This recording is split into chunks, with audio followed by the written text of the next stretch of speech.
A youngster still feeling his way around in there, and he comes out of that dugout swinging at bat. Johnny Bateman up there. Runnels at second, went at first, leading off. Here's the pitch. Bateman takes a swing on it, drives it out into left field deep. Way back there it goes.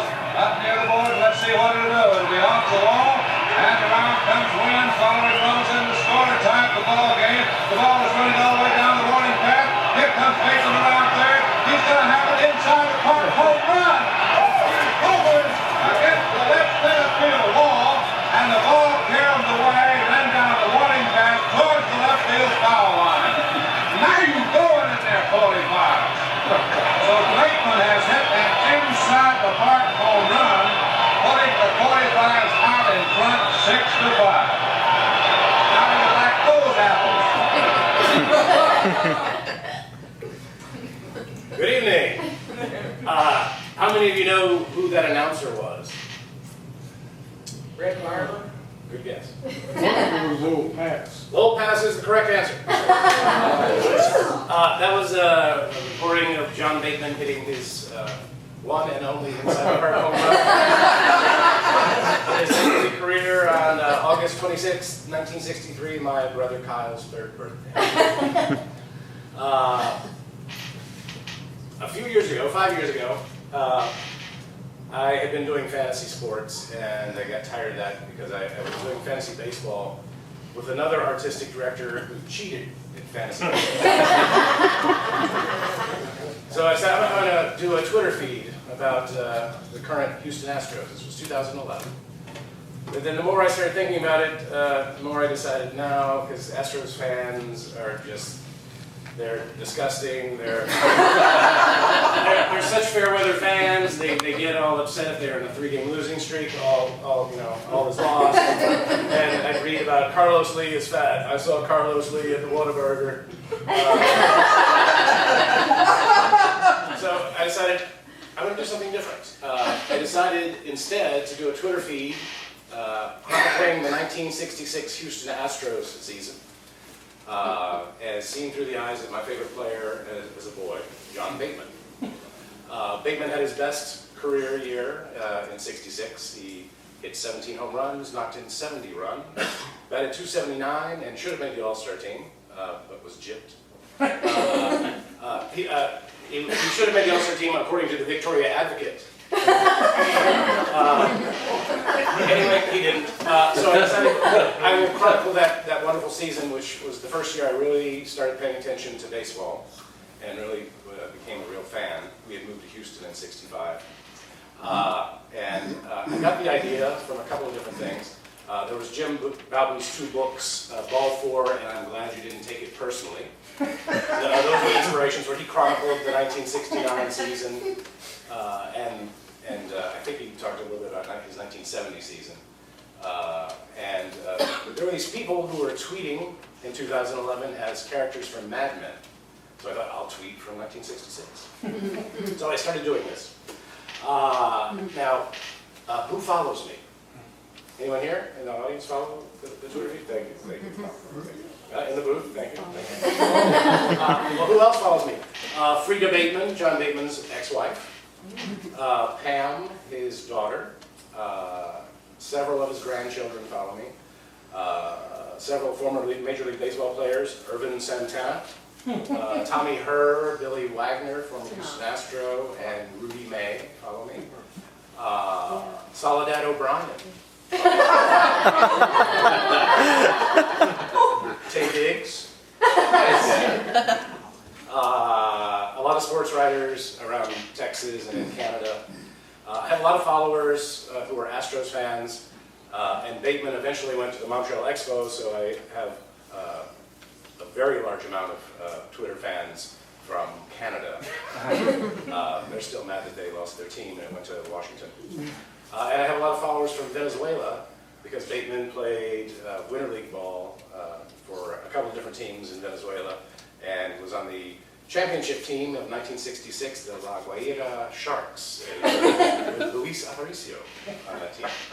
He was the first player for the Sharks to hit double figures in home runs for a season. Their season is shortened because it's just in the winter.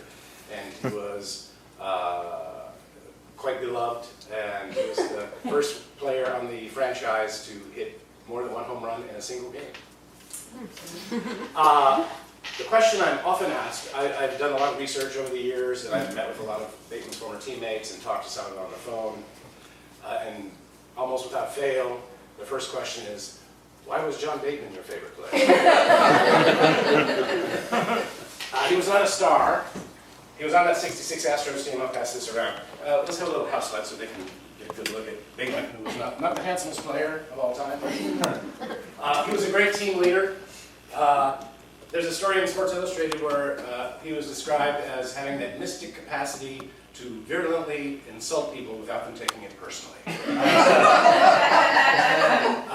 He loved to give people a hard time. He was a great handler of pitchers, and he was the team leader. According to Joe Morgan, future Hall of Famer in 1966, he said, on the field, I'd say Bateman is the leader of his team. He was quite a character, kind of like Dizzy Dean. When Dizzy Dean would be interviewed, they'd ask him where he's from, and each different interview he would make up a different town in Arkansas that he was from. Bateman signed a contract. He went to a tryout camp. He wasn't scouted. He batted .230 in high school, but he was a pretty good catcher and had power. He wasn't scouted, but he heard about a tryout camp in Killeen, Texas in 1962. So he shows up, and he's the only player who gets a contract out of a tryout camp. He lies about his age. He shaves off a couple of years from his age, which is not uncommon. I had breakfast with Bill Heath, who was a teammate of his in Houston in '66 and briefly in '67. And he said, yeah, I lied about my age too. But Bateman not only lied about his age, he lied about his place of birth. On his baseball card, who's got the card? Where was he born?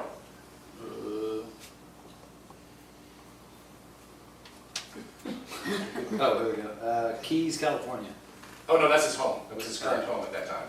Then I'm not sure. Oh, it doesn't say where he was born? Oh, it just says his hometown?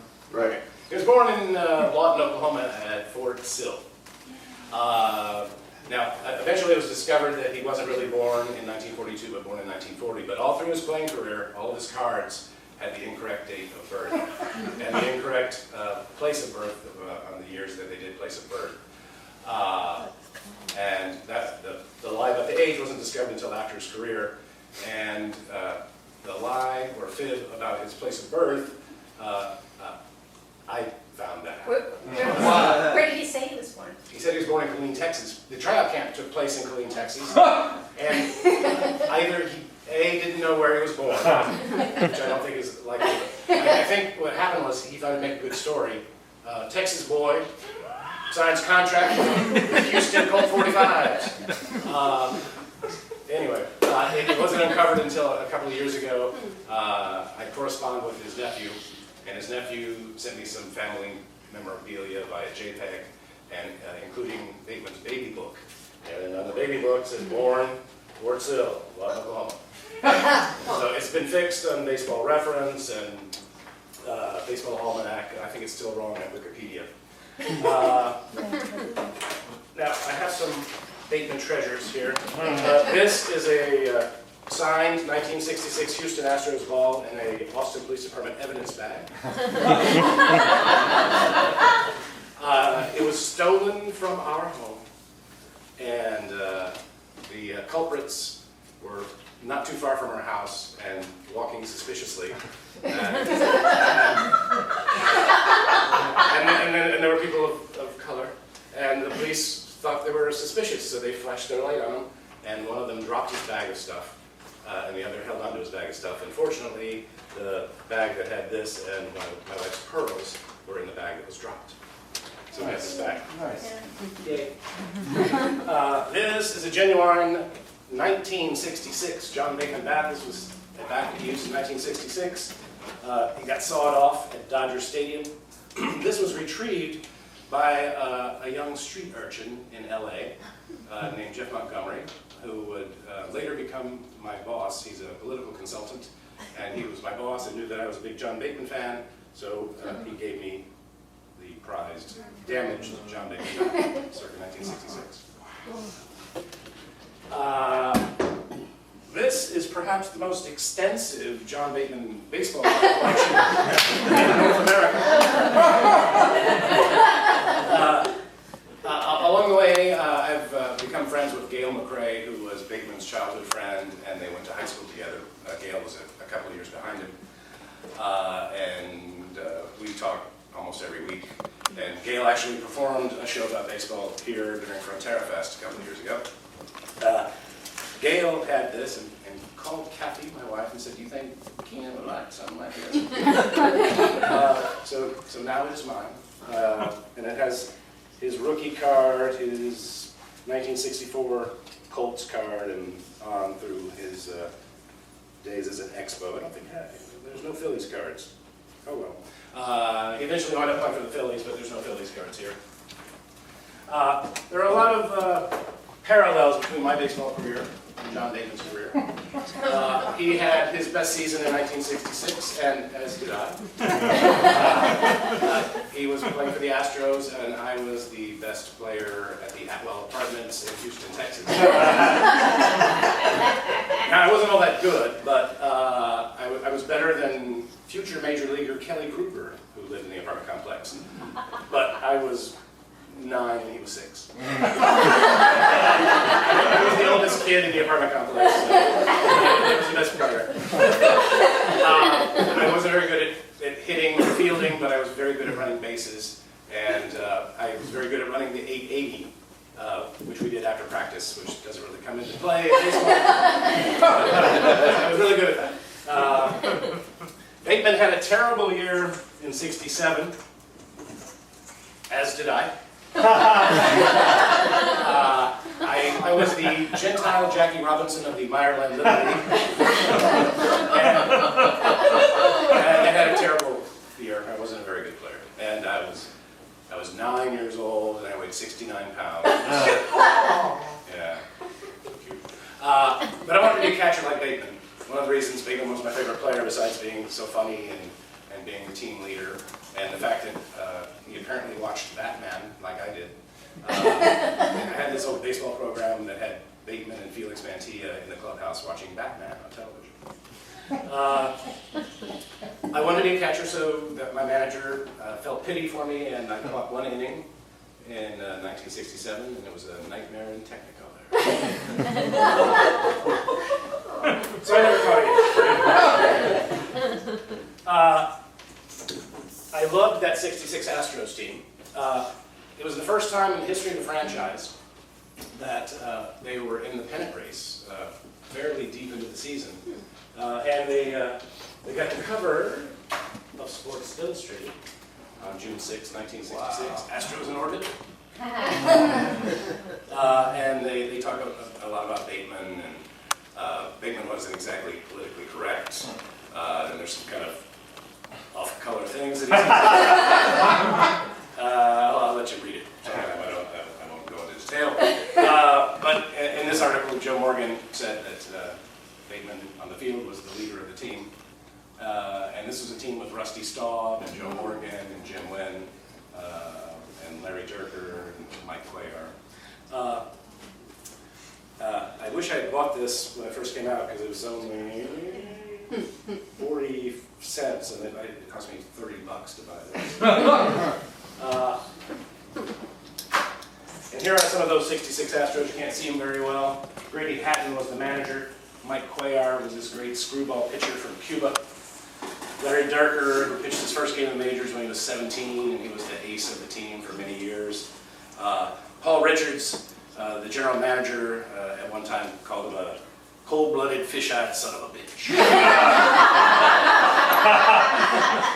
Dick Turk Farrell, who Bateman hung out with a lot and who was quite a hellraiser, liked to play practical jokes, like putting snakes in people's lockers. Claude Frenchy Raymond, who was a Canadian guy and a relief pitcher. Future Hall of Famer Robin Roberts, who was a big fan of Bateman, said many nice things about Bateman. Dave Justy, who was a great pitcher, and Bateman and Justy built cabinetry in the off-season because they didn't make very much money and they had to have second jobs. Bob Bruce, who was a great pitcher. Barry Latman, relief pitcher. Jim the Bear Owens, relief pitcher. Chuck Harrison, the first player ever to make the major leagues from Texas Tech University. Sonny Jackson, who was the shortstop on that team and had a great rookie season. Joe Morgan, future Hall of Famer, second baseman. Bob Aspromonte, who was the last Brooklyn Dodger to play in the major leagues. And he was a handsome devil and a big fan of the ladies in Houston. Mr. Bateman himself. Daniel Joseph Rusty Staub, who Bateman played with for many, many years. They played together in Houston and then in Montreal. Jim the Toy Cannon Wynn, their only legitimate power hitter.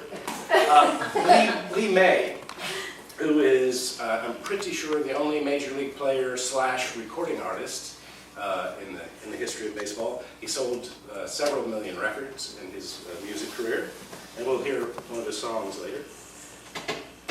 Diamond Jim Gentile, who in 1961 would have been the most valuable player in the American League, if not for Roger Maris hitting 61 home runs and Mickey Mantle hitting 54 home runs. He would have walked away with it if not for those two guys. Felix Mantilla, who was one of my favorites. We share the same birthday, July 29th. And Mantilla, also a fan of Batman, the TV show. Dave Swish Nicholson. They called him Swish because he struck out a lot. And John Bateman's arch nemesis, Ron Brand. We'll get to Ron Brand again in a minute here. All through his career with Houston and his career with Montreal, the team always did better when he was the starting catcher. And in those days, general managers didn't notice things like that. With Houston, let's see, they won 45% of their games when he was the starting catcher. They were not a good team, it was a franchise team. They started from scratch. But when other catchers caught, they only won 39% of their games. It was even more pronounced, the difference between him catching and others catching when he played for Montreal. And in '65, they played about 500 when Bateman was catching, and they won 10 games in a row, and he gained a bunch of weight. He got up to 249. Bateman only had one kidney, and I'll tell you more about that kidney.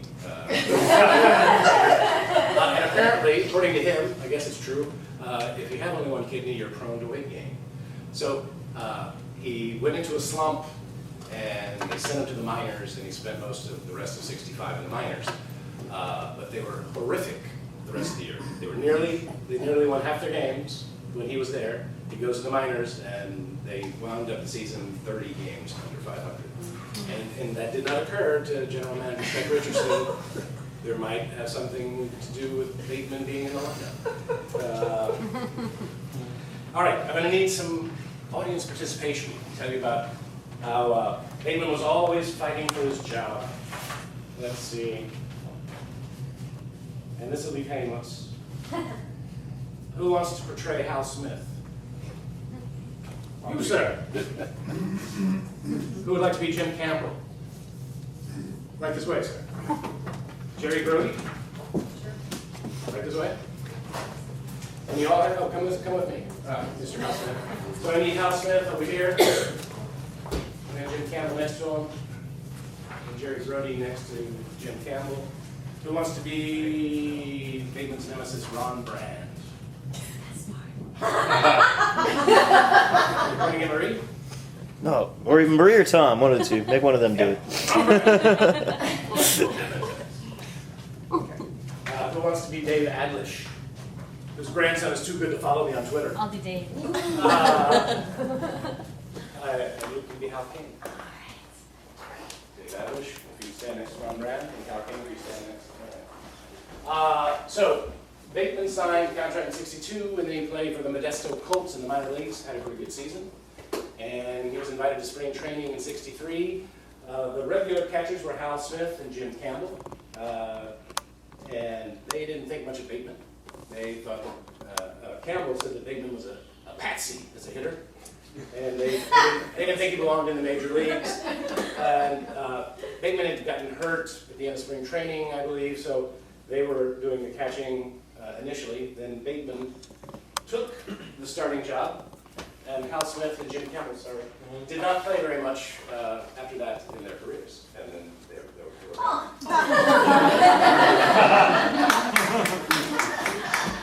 so in that 63 season, Bateman led the team in home runs. How many of you are baseball fans? He led the team in home runs with 10. He led the team in runs batted in with 59. He led the team in triples with 6. Ouch. Even though he was kind of a big guy. In 64, Bateman kind of slumped, and Jerry Grody was no prize either. They were probably the worst platooning catcher combination you could imagine as far as batting average. And they decided to go with Grody and sent Bateman back to the minors to maybe get some more seasoning. Then the Mets were interested in trading for Bateman. They wanted to trade Al Jackson for John Bateman. And the Astros thought about it and went, nah, but we'll give you Jerry Grody.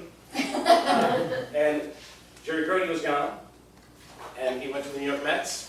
And in 1966, I was at my great-grandmother's house in Port Arthur, Texas, and who should I see on Jeopardy? But Jerry Grody. As a kid, I didn't realize that baseball players could be on Jeopardy. But he was only the major league minimum salary in those days was $6,000. So he did not win. Oh, last night we had a guy who played Jerry Grody in the show who had been on Jeopardy and had won. All right, 65 rolls around, and Bateman has the great start, and they have the 10-game winning streak. Bateman is second on the team in home runs to Jim Wynn. He gains much weight, gets sent down to the minors. Ron Brand steals his job. All right, so he gets back in shape in Oklahoma City in the minors, and they get a new manager, Grady Hatton, who was Bateman's manager in Oklahoma City. And Hatton decides Bateman is his man, he's going to be the starting catcher. Brand is still there, but Bateman is the starting catcher in 66 and has his greatest season of his career. He had 17 home runs, as I said before, 16 of them as a catcher, and that record has never been broken by any future Astro. Jason Castro tied the record, I think, in 2013. And the Astros management tried to say that he'd broken the record. He had hit, I think he had 18 home runs, but 2 of them were as a DH. They don't count as a catcher. So it's still tied between Bateman and Jason Castro. 67 rolls around. As you recall, I had a terrible 67. John Bateman had a terrible 67. And Ron Brand played a lot, and Dave Adlish played a lot. But Bateman still played some, but he was not in favor with the management. In 68, they realized Dave Adlish is not the answer, because he's not a very good hitter. Although his last 3 at-bats in the major leagues, he had 3 consecutive hits.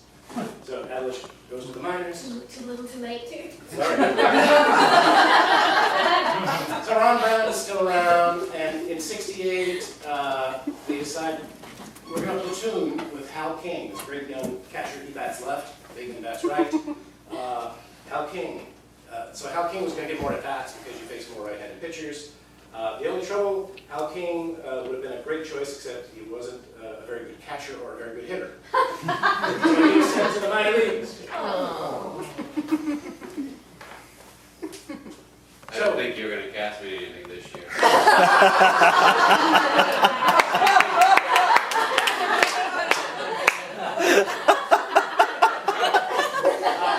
Bateman has a pretty good 68. Batting averages around the league were very low. Bateman had the second highest batting average on the team, tied with Dennis Meeke at 249. Second best average on the team. He only hit 4 home runs, but he pretty much won back his starting job because Grady Hatton was fired, and Harry the Hat Walker became the manager and decided Bateman was my guy. Not Hal King, not Ron Brand, not Dave Adlish. And one thing that the black and Latino and white players all agreed on was that Harry Walker was a dick. I can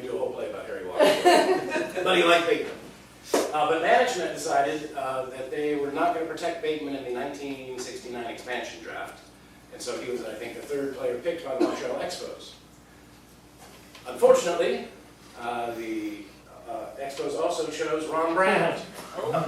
So, 1969, Bateman is the starting catcher for the Expos. And he's having not the best offensive season, but I think he had about 7 home runs. And he gets injured, he's out for about a month, and Ron Brand takes his job. And then Bateman becomes healthy, and Ron Brand keeps the job. Then, and this part is true because I know, because I had an hour-long phone conversation with Ron Brand. Brand was batting, and he fouled the ball off the plate, and it bounced, and it severely injured him in the nether regions. And he was hospitalized for several days. And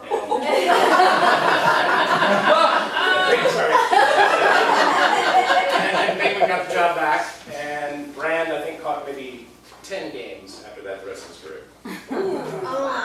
Sorry. Now, in 1970, Bateman had a pretty good year. He played on the Montreal Expos with Rusty Staub and Coco LaVoy and Mac Jones, Gary Sutherland, who looks very much like Alfred E. Newman. And I called him actually a year ago today and left a message trying to get some information about the Expos, and he never called me back. But he looks like Alfred E. Newman. So in 70, Bateman was third on the team in doubles and home runs, and runs batted in, and stolen bases. He was second on the team in hits and triples, and a very good leader of pitchers, a good game caller. The Expos were not good, but Bateman caught the first no-hitter in Expos franchise history, and he also caught the first no-hitter in the Houston franchise history. He caught Don Notabart's no-hitter in '63, and he caught Bill Stoneman's no-hitter in April of '69. Oh, yes, so in my Twitter universe, today is May 14th, 1971, so I'm now working on the 71 season. So it started as a chronicle of the 66 season, I continued it in 67, I did 68, then Bateman went to Montreal and I did the 69 Montreal season, I did the 70 season and the off season, and it's now May of 71. Yesterday, in my Twitter universe, Mick Jagger married Bianca. Now, the Twitter feed is not just about baseball, it's current events and popular culture, and I'll read some tweets here shortly. But this is the part of the show where I'll let you ask any questions you might have about Bateman or the Twitter feed or anything like that. Yes, bring the house lights up a little. Yes, sir, there, on the back door. How did he lose his kidney? Good story. Well, as John Bateman would tell you, he lost it playing high school football. But he did not play high school football. He played high school baseball and basketball, but he didn't get along with the football coach and didn't play high school football. He was at a club or restaurant, it was a restaurant in Lawton, Oklahoma, and he was dancing on a table. And the waitress said, "We don't allow no dancing on the tables." And he responded by continuing to dance on the table, and he lost his balance and got hit on the corner there and wound up losing a kidney.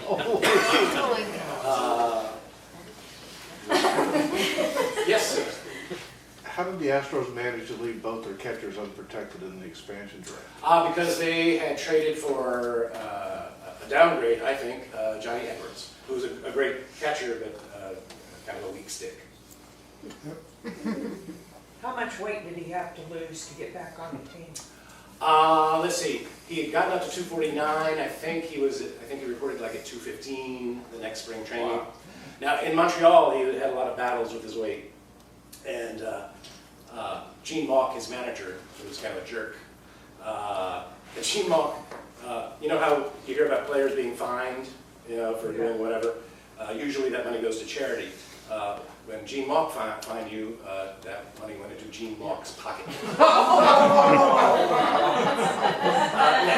Don Zimmer was a coach. I think he was the base coach for a while, and Mauch shows up one day and he's wearing a new suit, and he goes, "Hey, Zim, what do you think of my suit?" "Well, it looks nice." He goes, "You bought it." You can find him for sending somebody home when they should have held him up. More questions? Yes. Is he deceased? He did pass away in 1996. Yes. Where is he buried? He's buried in Sand Spring, Oklahoma, which is a suburb of Lawton, and he's buried in the same cemetery as former Major Leaguer Jimmy Adair. Are all of those players on that board with the crosses? The crosses are players who have passed away. When you're as old as I am and you've followed baseball in 60, all of your favorite players have passed away by now. Yes, sir. Did you ever meet him? I never did meet him. No.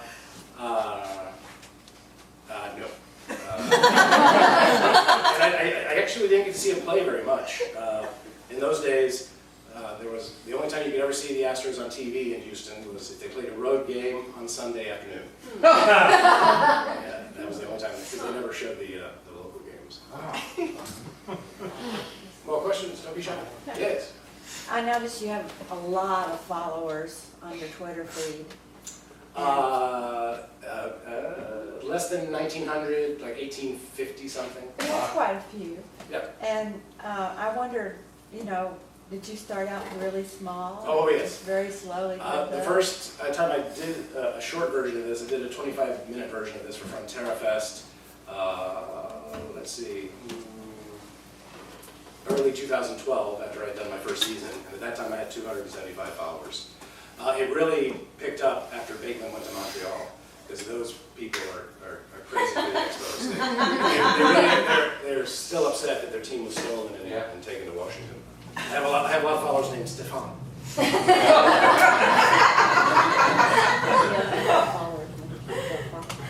More questions? Yes, sir.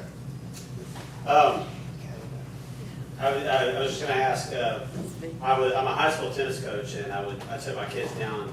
We lost out in regionals and went down to Fiesta. And I was down in Fiesta in the marketplace, and I bought this t-shirt. And I'll show it to you real quick. It has a kiss on it. And do that video. And I tried to do a little bit of research to see if Kiss had ever played in the Astrodome. And I couldn't find anything that they had ever played in the Astrodome, so could you please help me out, because this is the strangest goddamn shirt.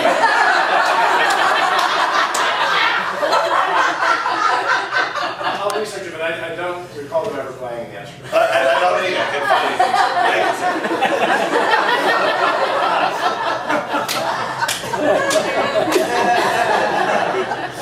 Any other questions? Yes.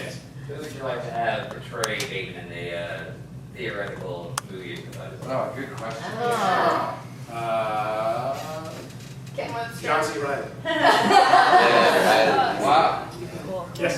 How many times did you go to the Dome and see the Astros in 1966? Not a whole bunch of times. The first time I went was 65, and I couldn't tell you anything about the game because I couldn't get over the place. In 66, I probably went no more than 3 times. So your relationship with the Astros was mainly through the radio? Oh, yes. Listened Okay. to a lot of games on the radio. And my brother Kyle was the Astros bat boy for 2 seasons, in 76 and 77. He was the visiting team bat boy in 76, got to wear all the uniforms of the National League, got to hand Pete Rose's bat. Wow. And then he was the home team bat boy the next season. Should have been you. Yeah. And he got picked 759. Were you Yes. a catcher too? Sorry. Go for it. Were you a catcher too? I caught 1 inning in Little League. Yeah. In Little League, I played every position except shortstop and pitcher. Wow. So born in Oklahoma, 60s era, woodworker, seems like kind of a Merle Haggard influence. I'm wondering who his musical influences were. He liked Johnny Cash, George Jones, he liked Red Skelton. Do you like Red Skelton? In my Twitter feed, it's part fact and part fiction, and part sports, part current events and popular culture, as you'll find out in a minute when I do some of the tweets. But in my Twitter world, he watches TV a lot. When they're on the road in hotels, what are they going to do? Yes, How many home runs did he hit? 85. 85.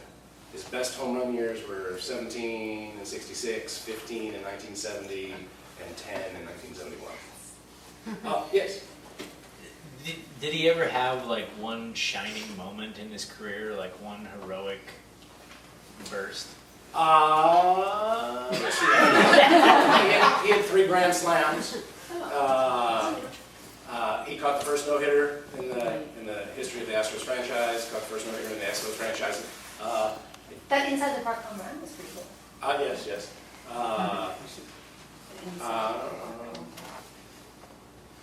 He nearly made the All-Star. I mean, he really should have made the All-Star team in '66. Joe Torre was the starting catcher.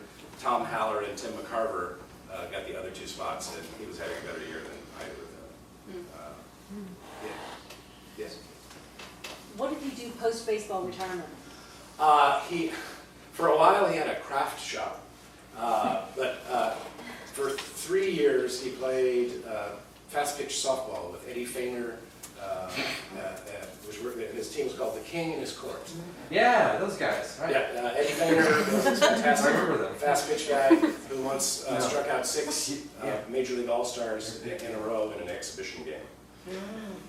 Yes. How many bases did he steal that year? The year he stole 8 that year. And anybody know what that newfangled stat, power speed? Oh, right. There's a stat now that they didn't have back when I was a boy called power speed, where they take your home runs and your stolen bases, and there's this formula. I don't remember what it is exactly. But in 1970, this guy who's often known as that overweight guy who had trouble making weight at spring training, he was 20th in the National League in power speed. Wow. Oh. What's the most famous pitcher you know? He caught Robin Roberts, who spoke very highly of Bateman's skill as a catcher. Steve Carlton said he was the best pitch caller and mechanic at catcher that he'd ever played with. Part of my job doing this has become kind of rehabilitating Bateman's legacy, because a lot of people think of him as just that guy who had weight problems, who only batted .230 lifetime. But Carlton said he was the best catcher he ever played with, and that includes Tim McCarver and Bob Boone. Thank you very much. When Bateman got traded from Montreal to Philadelphia in June of '72, at the time Carlton had like a 2.90 ERA, which means he gave up about 3 runs every 9 innings, and he was 6-4. He wound up going 20-3, I think, the rest of the year with Bateman catching. He pitched 6 of his 8 shutouts with Bateman catching. Wow. And his ERA when Bateman caught was 1.60, which means he gave up less than 2 runs per 9 innings. Then they were going to release Bateman after the season, and Carlton put up a fuss, and they said, nah, we're going to get rid of him. Then the next year, Carlton's ERA was 3.90 for the season, allowing almost 4 runs every 9 innings, and he had a losing record. I wonder if you could explain, like, for like non-baseball folks. I mean, I follow it like a little bit, but like when you say a catcher leads the team, like how would a catcher do that? He calls the pitches. He settles down. Like some days the pitcher doesn't have good stuff, and he somehow, all right, well I'll call some different pitches. It's like a director. Yeah. Yes. When Don Nonabart threw his no-hitter, he didn't throw a single curveball, which is probably unusual, but he did not throw a single curveball, and Bateman called the game. Yeah, he's kind of the field general, which is kind of one of the reasons why I wanted to do it when I was a kid. Good at it. Actually, I'll answer that. I was a catcher for 14 years, and the most important thing is the catcher's the only player on the field that can see all of the other positions at the same time. Right. Everybody knows the catcher's in charge of what goes on. When a ball's put in play, it's the catcher's voice they listen to. But that's not my question. Since you started this latest project on Bateman, roughly how many other true Bateman geeks have you run across, and do any of them rise to your level?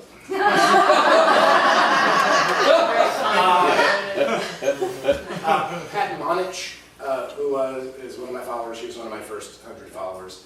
She was the first female sports writer in the state of Texas, and Bateman was her favorite player. But now most of the Astro fans who follow me, they have that same question. Why was John Bateman your favorite player? There's Rusty Staub and Joe Morgan and Jim Wynn and Larry Durker and Mike Cuellar. But I just found it. So you're almost singular.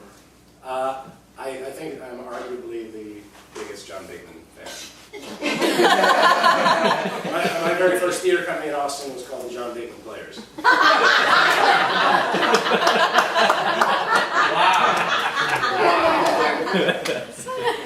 I'll read a few tweets. We might do some more questions, time permitting. What time is it up there? It's 1:45. Oh, good. We're doing good on time. This is much more fun doing it here than the Frontera Fest, because I can't really get it all in 25 minutes. Oh, yes, so rehabilitating his reputation. Any one of you can go to Baseball Reference and write whatever you want in like the bio part of John Bateman's Baseball Reference page. They didn't have any of that stuff about Steve Carlton saying Bateman was great catcher, blah, blah. The sentence they had was, Bateman had the pleasure of catching Steve Carlton in his Cy Young Award-winning season. Bateman, in '70, the last exhibition game of the season, he was blocking home plate and collided with, I think Dave Nelson was the player, and lacerated John Bateman's one kidney. He was hospitalized for several days, missed, I think, the first 18 games of the season. But in Baseball Reference, they didn't know that. They made it sound like he started the season in the minors on a rehab assignment, was what happened. But they made it sound like he played poorly in spring training, so he started the season in Buffalo, in the AAA, because he played poorly in the spring. But no, he had a great spring that year. He got injured on a played the rest of the game with a lacerated kidney. I had to be in the hospital in Arlington, Texas, when the baseball season started. They were playing the Washington Senators, but the game was in Arlington. They were prophetic. They knew eventually the Washington Senators were going to become the Texas Rangers. All right, let's see. I started tweeting March 7th, 2011 in your time. 2011 is 1966. All right. March 15th, 1966. At breakfast, Rusty Staub said, "Beware the Ides of March." I don't know what he's talking about half the time.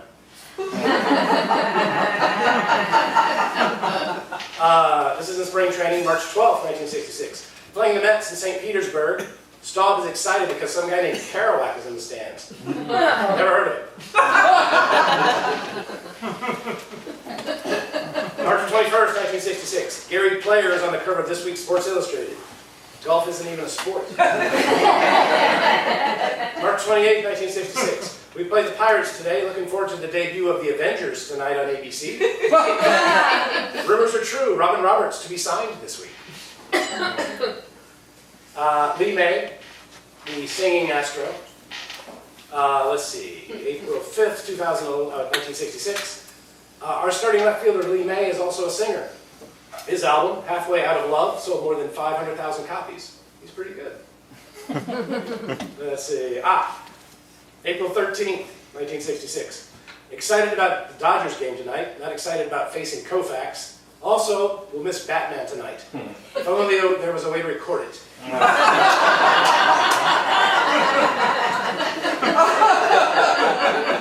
April 15th, the anniversary of Jackie Robinson's first game in the major leagues, 1966, April 15, 1966. Rusty Staub says it was 12 years before all 16 major league teams integrated.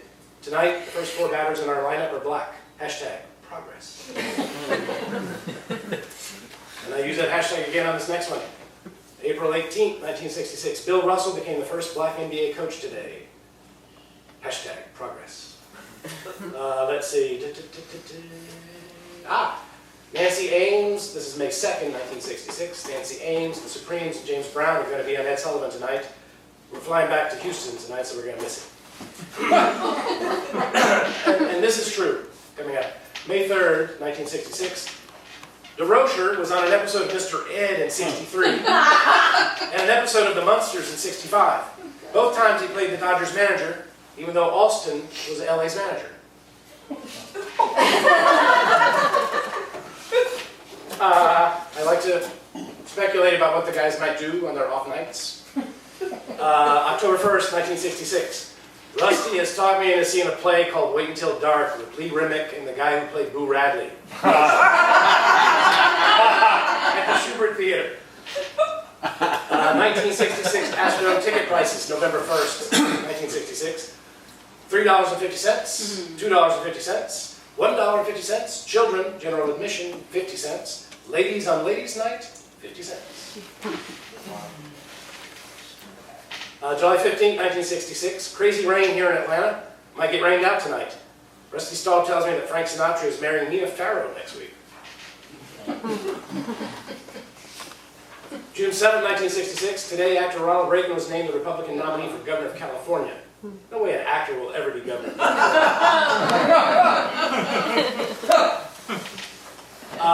June 27, 1966. Before we go to the ballpark, some of us are going to watch this new soap opera about vampires that premieres today night on ABC, Dark Shadows.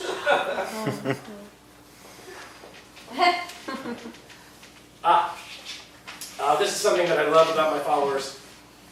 I sometimes ask them, what should we do? We're in Chicago tonight. We played during the day at Wrigley. What do we do tonight? What's a good thing to do in Chicago in 1970 or whatever? And they always come up with good answers. July 30th, 1966. The guys are trying to decide on a movie tonight in Cincy. What should we see? Batman opens today. Torrin Curtin and Harper both have Paul Newman. And I had 10, 12 followers all suggest which movies we should see. Let's see. And this one, similarly, we got lots of suggestions on this one. August 6th, 1966. Going to take my wife Frida out to dinner before the next road trip. Should we go to Vargo's, Capan's, or San Jacinto Inn? They had lots of ideas. Larry Durker, August 18, 1966, tells me that the Beatles are currently doing a U.S. tour. They play in Boston tonight. He says the tickets are $5.75 and $4.75. September 1st, 1966. I retweet this one a lot. I once told Ernie Fazio to use a lighter bat. He said, will it help? I said, no, but it'll be easier to carry back to the dugout.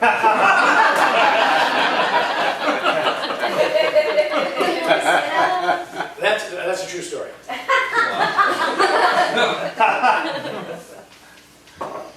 September 7th, 1966. Off day tomorrow before a series in LA. Going to be watching the debut of a new TV show called Star Trek in my room at the Biltmore. And along those lines, September 12th, 1966, night off at home tonight. New show on NBC starts called The Monkees. I'll probably check it out.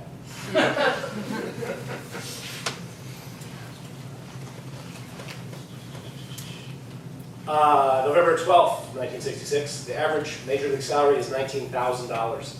The Major League minimum is $6,000. There are a lot of guys making $6,000. This is my little private joke.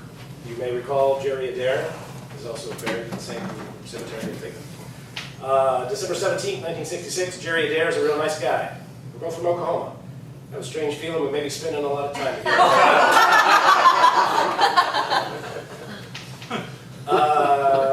January 24th, 1967. 5 years ago today, Jackie Robinson became the first black player to be elected into the Baseball Hall of Fame. 22.5% of the baseball writers didn't vote for him. My John Bateman is a lot more liberal.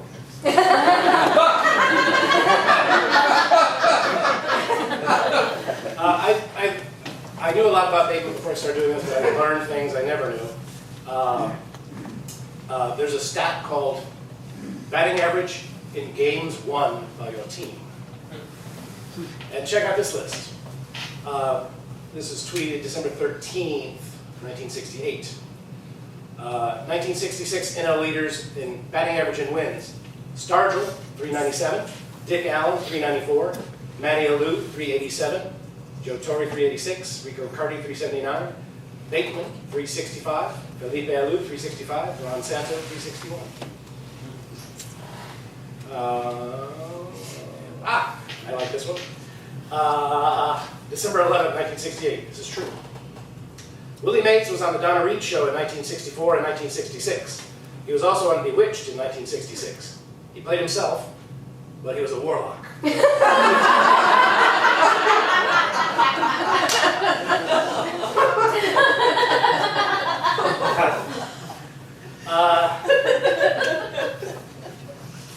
Let's see.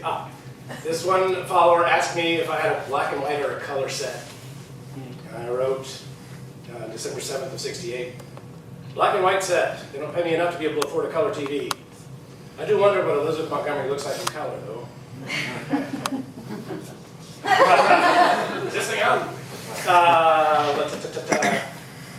68, November 27th. Minimum Major League salary, $6,000. It's been $6,000 for almost 20 years. This Marvin Miller guy is talking about trying to get the minimum up to $10,000. November 27th, 68. Great story about the USC-UCLA game in today's Sports Illustrated. That O.J. Simpson sure seems like a good kid.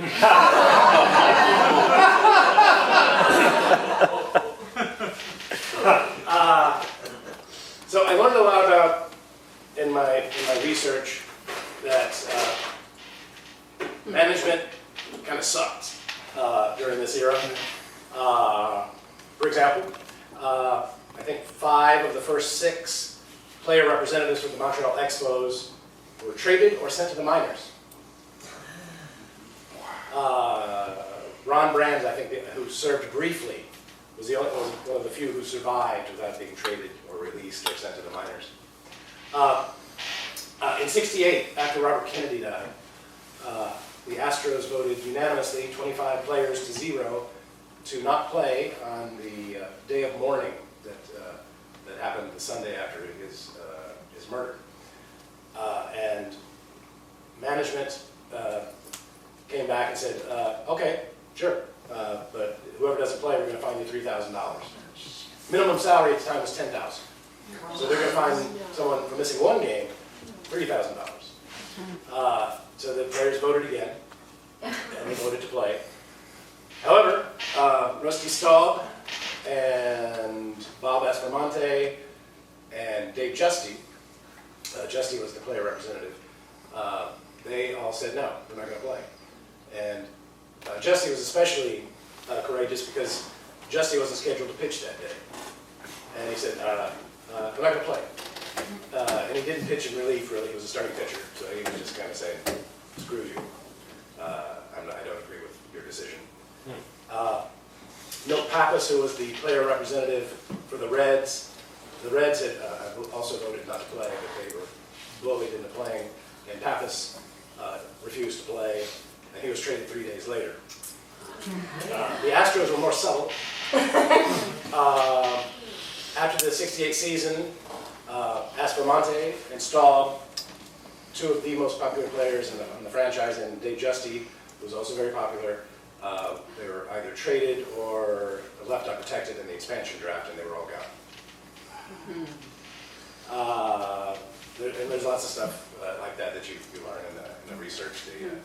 The players were basically chattel.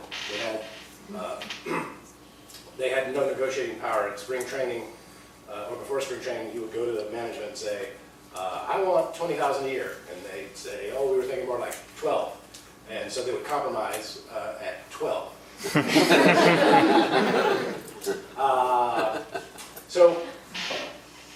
One of the things that struck me while I've been doing this, and I'm going to continue doing it at least through the '72 season, a lot of the times I mention rather unpleasant things, or we relive unpleasant things like the King assassination and Robert Kennedy's assassination, and then more personal things like my father died during the '70 season, and my great-grandmother died during the '70 season. So it's it's kind of tough reliving some of that stuff, but kind of exhilarating reliving some of the great things that were happening during that time period. I have time for a few more questions, if I jog your memory, or if there's anything you'd like to... Yes? Yeah. What did John think of Houston? He liked Houston. It must have been big fun for a guy from a town like Lawton to be in the big city. I know for me, it was really exciting moving there in '65, and they had a Jack in the Box. we didn't have that in Port Arthur. In your tweets, it seems like Staub is like, yeah. Oh, it's kind of a running joke. Rusty Staub was more worldly and suave and sophisticated than Bateman, so a lot of this stuff, I have Rusty Staub delivering this news to Bateman. Like I imagine Staub read more magazines and newspapers more thoroughly than John. But there's some basis for that, though, right? Well, yeah, Staub was like the only player on the Expos who took the time to learn how to speak French. Well, we're going to play half our games in Montreal where a lot of people speak French. Maybe we should learn how to speak French. Well, I think he's a gourmet chef. He also owns a winery. Was that? He owns a winery. Yes. He was kind of, I hear he was kind of standoffish. He didn't hang out with the guys much. So in my tweets, Staub probably spends a lot more time talking to John Bateman than he really did. How did he die? His kidney disease had progressed, and he died of heart failure because of the kidney disease. How old? 56. Oh. Kathy and I were in New York when I realized that I had just outlived John Bateman. So how long was Houston around? You said they were like a from-the-ground franchise, right? The Colt 45s began in 1962. Okay. And they were the Colt 45s in 62, 63, 64. Became the Astros in 65 and opened up their new stadium, the Astrodome. One of the reasons they changed their name is because the owner, Roy Hoffman, cheats on a bitch. And the Colt 45 firearms company said, hey, the name of your team is the Colt 45s. You need to pay us some money. And he just changed the name of the team rather than... Now I'd be like, on the contrary. Yeah. So then they were, the expansion draft for Montreal happened how many years after they'd become the Astros? Became the Astros in 65. The expansion draft with Montreal and San Diego was 69. Wow. So he, poor John, he played for some really bad teams. He played for the expansion Colt 45s and Astros, played for the expansion Expos, and played for a really terrible Philadelphia Phillies team, where the only bright spot was really Steve Carlton. Yes, sir. Did he go out with still having his chops, or did he, like a lot of athletes, kind of stay at the party a little too long? And did you mourn his passing, his retirement? He definitely could have played some more. His offensive production had dipped a little in 72, but I mean, how a general manager couldn't see the vast difference in Carlton's performance before Bateman arrived and after Bateman arrived, and with Bateman and with Carlton urging management to keep him, he's a really good catcher. He's good for me. I just won the Cy Young Award. I was 20 and 4. I was 20 and 4. I pitched a lot of complete games. So yeah, he definitely could have played some more. And he considered either going to Japan or trying to catch on with somebody else, but then decided, not worth it. Did he have any game day superstitions? Not that I know of. They did not make a lot of money. I found it's hard to find out how much they made because ownership was kind of into telling the players, don't discuss with each other how much you make. So there's nobody's business but ours. After his best season, he was only making about $12,500. He did eventually make more than $20,000 a year, but he was only making about $12,000 and change after his great season in '66 because the minimum salary was $6,000. Yes. What is your Twitter handle? Johnny Bateman 7. Was that his number? He was number 7 with Houston. And this is a gift from the 13th best director in Austin, Mark McKell.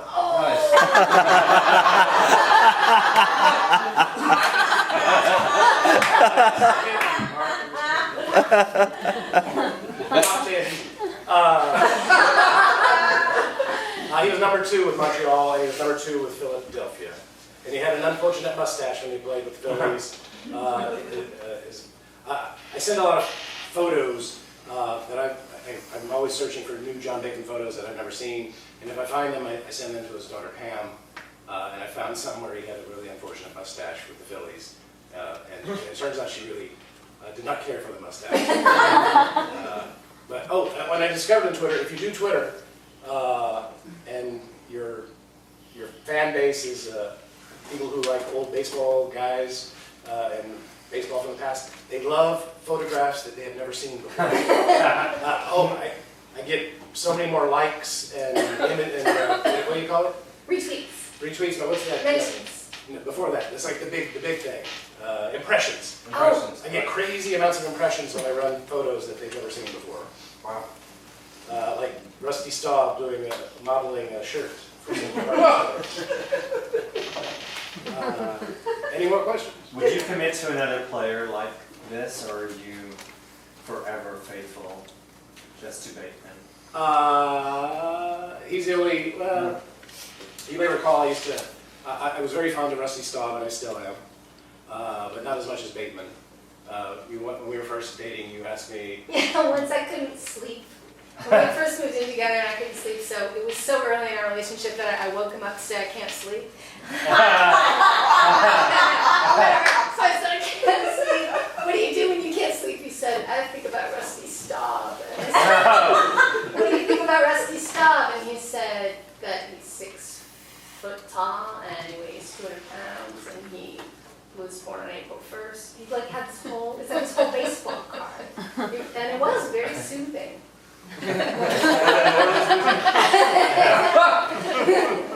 Yeah, Rusty was the first bonus baby for the Houston franchise. He signed for $100,000. Wow. More question? Any Bateman descendants play the game? I believe, yeah, I'm pretty sure his son Lance did play baseball. I don't think he ever made it to the minor leagues or major leagues or anything, but he played baseball. Bateman's grandson, I know, plays high school football, but I don't know if he plays baseball. What was the extent of his formal education? Graduated from Lawton High. He did. I think he did attend some junior college. In between high school and signing a contract, I think he did attend a junior college for a while. And he played some semi-pro ball in between high school and signing that contract with the 45s. Do you have history saying what he thought he would do if he wasn't a baseball player? No. I have not come across that in my research. One thing I've discovered, I've talked to a lot of ex-players and former teammates of his. Sometimes their recollections are faulty and incorrect. Are they like fishtails? Is that what you're saying? Like, you know, they just mix up facts, or? Yeah. Huh. He's introducing all these like old guys to baseballreference.com. Oh yeah, all these ex-players don't know about Baseball Reference. If you're a baseball fan and you don't know about Baseball Reference, go there and you will never get any work done again. Look at the box score of any game that you saw as a kid. I saw the game where the Astros made 7 double plays in one game and tied the Major League record. You can look up that box score and see what inning they happened in and who was involved. Kurt Blefary was involved in all 7 of the double plays. But yeah, a lot of these ex-players had no idea that there was such a thing where they could like look up their stats. Bill Heath, who was the 3rd string catcher in '66, he had it in his mind that he had a pretty good 1969. He did not play a lot of games, but it was he felt that the pitchers did better than he was catching, and so I looked it up for him, and yes, their earned run average and their performance was outstanding when he was the catcher. But he didn't have any facts. He just had a feeling. Wow.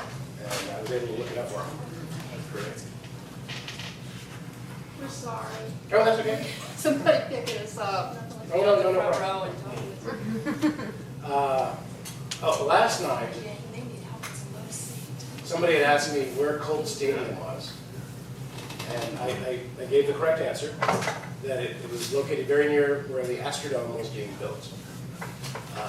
And the guy who's sitting where my wife is sitting now said, no, that's not true. That stadium was on Cullen Boulevard, or Cullen Avenue, in Houston, near the Gulf Freeway. It was incorrect, and I had a couple of people in the audience back me up and say no.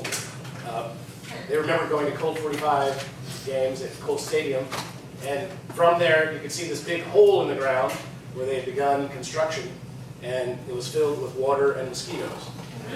Wow. So anyway, I emailed that guy a picture of the Astrodome in Colt 45 Stadium in close proximity. He is actually thinking of Buffs Stadium, for the Houston Buffs. So don't any of you try to pull that tonight.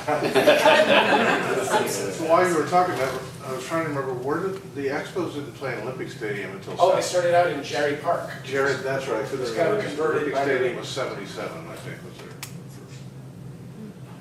there. Yeah, it only seated 29,000. Right. Thank you, Mike. Time for a couple more? Have you ever read Seasons in Hell by Mike Shropshire? It's I about haven't. the Rangers. It's about the Rangers for a few seasons. No. Texas baseball. I was in the 60s an Astros fan, but then the Rangers came over to the Dallas area with the first game. Go to both now. But I think you'd enjoy this. I mean, he might be, if he's still alive, he's a baseball writer, might be someone to talk to. He knows a lot about the Astros too. One of the great things is I've gotten to talk to some ex-players. Jim Gosger, who was Bateman's teammate in Montreal, who was also the last Major League player to bat against Satchel Paige. In 1965, when Satchel Paige was 59 years old. And Paige got him out twice. Well, Paige pitched 3 innings, gave up 1 hit, no runs. The hit was to Carl Yastrzemski, and he's 59 years old. It was kind of a publicity stunt by Charles O. Finley, and Paige was over by the bullpen, and he was sitting in this chair, and there was a nurse in a nurse uniform.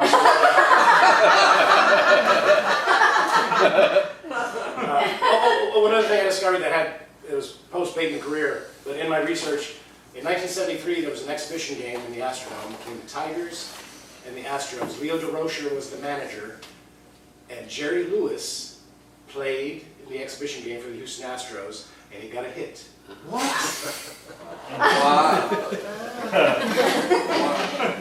Also, right around the time the Astrodome opened, they got Satchel Paige to show up, put on an Astro uniform, and they took a bunch of pictures of Satchel Paige pitching in the Astrodome wearing an Astro uniform. All right, time for a couple more questions, then we're going to go. Yes, sir, in the back row.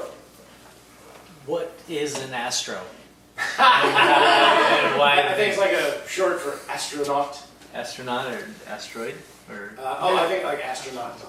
Their groundskeepers were dressed as astronauts with